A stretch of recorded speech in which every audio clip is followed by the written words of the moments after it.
നിങ്ങളുടെ നേത്രപരിചരണം ഞങ്ങൾ ഉറപ്പു നൽകുന്നു. Optical city computerised eye clinic, multi branded optical store, opposite SBI bank, Kizhakkethala, Karuvarakundu. Branch Pookkottumpadam, Wandoor, Karulai, Edakkara.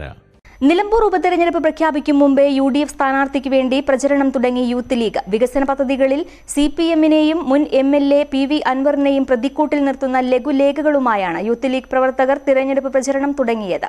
Nilambur ടൗണിൽ യാത്രക്കാർക്കും മറ്റും ലഘുലേഖകൾ വിതരണം ചെയ്താണ് യൂത്ത് ലീഗ് പ്രചരണം. നിലമ്പൂരിന്റെ വികസന പ്രവർത്തനങ്ങൾക്ക് CPM മുൻ ജില്ലാ സെക്രട്ടറി തടസ്സം നിൽക്കുകയായിരുന്നുവെന്ന് മുൻ MLA-യും MLA പൂർണ്ണ പരാജയമായിരുന്നുവെന്ന CPM ജില്ലാ സെക്രട്ടറിയും പരസ്പരം പഴിചാരുന്നത് പരിഹസിച്ചാണ് യൂത്ത് ലീഗ് തെരഞ്ഞെടുപ്പ് പ്രചരണ ലഘുലേഖകൾ വിതരണം ചെയ്തത്.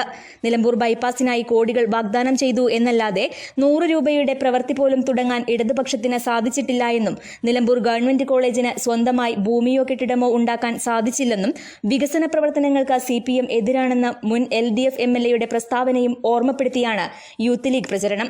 ലഘുലേഖ വിതരണം ചെയ്ത് UDF സ്ഥാനാർത്ഥിക്ക് കൈപ്പത്തി ചിഹ്നത്തിൽ വോട്ട് അഭ്യർത്ഥിച്ച് പര്യടനം തുടരുകയാണ് യൂത്ത് ലീഗ് പ്രവർത്തകർ. UDF സ്ഥാനാർത്ഥി ആരായാലും യൂത്ത് ലീഗ് സജീവ പ്രചരണം നടത്തുമെന്നും വൻ ഭൂരിപക്ഷത്തിന് വിജയിപ്പിക്കുമെന്നും യൂത്ത് ലീഗ് നേതാക്കൾ പറഞ്ഞു. Youth League Nilambur municipal secretary Shuhaib Muthu, vice പ്രസിഡന്റുമാരായ റംസാദ് കോടാലി, ലംസിക് മോയിക്കൽ, വാജിദ് പള്ളിയാളി, യൂനുസ് കണ്ണത്ത്, അജ്മൽ ബിച്ചു, P ജിഹാദ്, S റഹ്മത്ത്, PK ബുനൈസ് തുടങ്ങിയവർ നേതൃത്വം നൽകി. ഉപതെരഞ്ഞെടുപ്പ് പ്രഖ്യാപിക്കുന്നതിന് മുമ്പ് തന്നെ മുസ്ലിം ലീഗ് അതിന്റെ പ്രാരംഭഘട്ടത്തിലേക്ക് കടന്നിട്ടുണ്ട്. അതിന്റെ ഭാഗമായിട്ട് മണ്ഡലം മുസ്ലിം ലീഗ് കൺവെൻഷൻ ഞങ്ങൾ പൂർത്തിയാക്കി. അതുപോലെ തന്നെ ചുവരെഴുത്തുകളും മറ്റുമായി പ്രചാരണ രംഗത്തേക്കും മുസ്ലിം ലീഗ് നേരത്തെ കടന്നിട്ടുണ്ട്. അതിന്റെ ഭാഗമായിട്ട് തന്നെയാണ് മുസ്ലിം യൂത്ത് ലീഗ് ഇങ്ങനെ ഒരു നോട്ടീസ് അടിച്ചുകൊണ്ട് പ്രചാരണ പ്രവർത്തനങ്ങളിലേക്ക് ഇറങ്ങിയിട്ടുള്ളത്.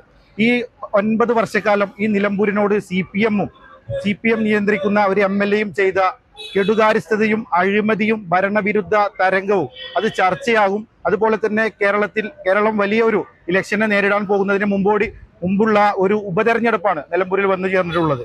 തീർച്ചയായിട്ടും ഈ കേരളത്തിന്റെ ഭരണ നേട്ടങ്ങളോടുള്ള വിലയിരുത്തലാകും ഈ തെരഞ്ഞെടുപ്പ് എന്ന കാര്യത്തിൽ യാതൊരു തർക്കവുമില്ല.